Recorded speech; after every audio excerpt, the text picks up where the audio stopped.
The 13th spell. Statement 108. Statement giver, Alfie Collins. Experienced October 19th, 1946. London. Statement given, November 14th, 1946. Recorded by Edward Kane, the archivist. Statement begins.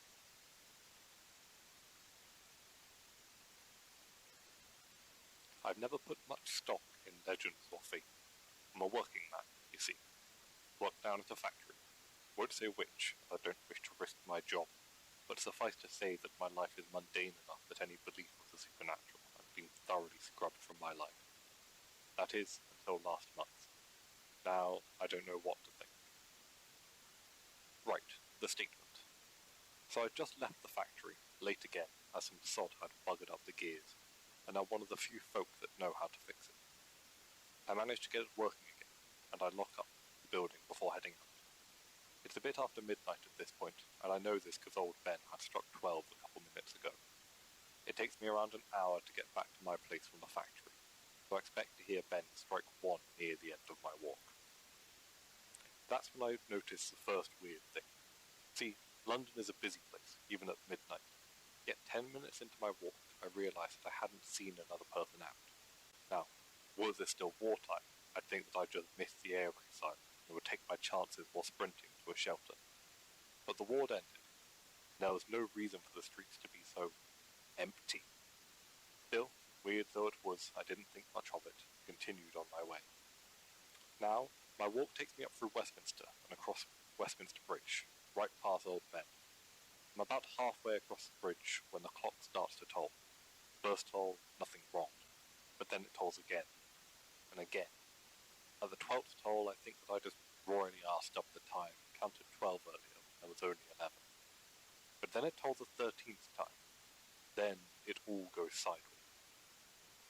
I know you lot of all people are the least likely to call me crazy for what I saw, and Lord knows many people already have.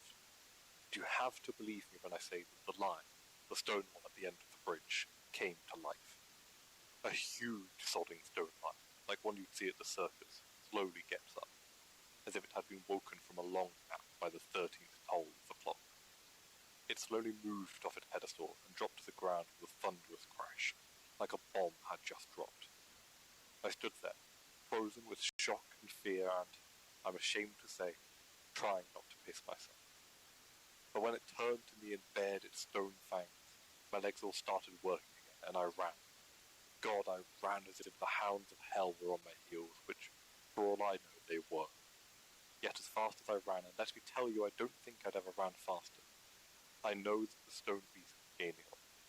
I could feel the bridge shaking under the weight of its stride, and, in my panic, I made a decision.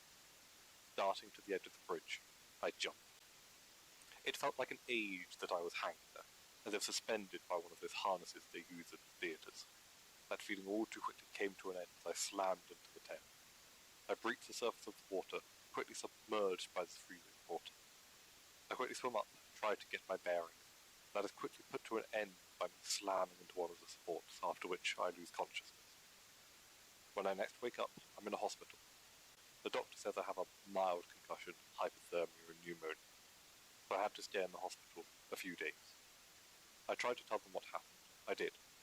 They said that my memory was slightly skewed due to the concussion. After they let me out, I went back to the bridge. The line was still there. The bridge didn't have any damage that would suggest a huge stone line had run across it. Still, I know what I saw, as surely as I know my own. So, yeah, I hope that you can hopefully make some sense of what happened, because I sure as hell can't. Oh, and one final thing.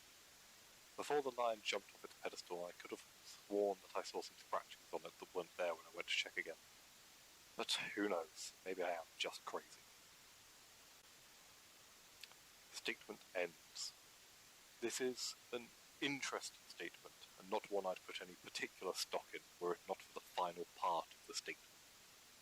I would remind the reader of the golem from Jewish folklore, the most famous retelling of which is the Golem of Prague. These scratchings that Mr. Collins mentioned could have been emet, Hebrew for truth, which supposedly is inscribed on a golem to give it life. It is also worth noting that this statement is similar to the urban legend that, if Big Ben strikes 13, then the lions in Trafalgar Square will come to life, with some saying that they will protect the city against something, while others claim that they will attack the city, causing widespread destruction. Perhaps Mr. Collins misheard the clock, as he mentioned he did, after suffering a concussion falling from the bridge and mistook legend for reality.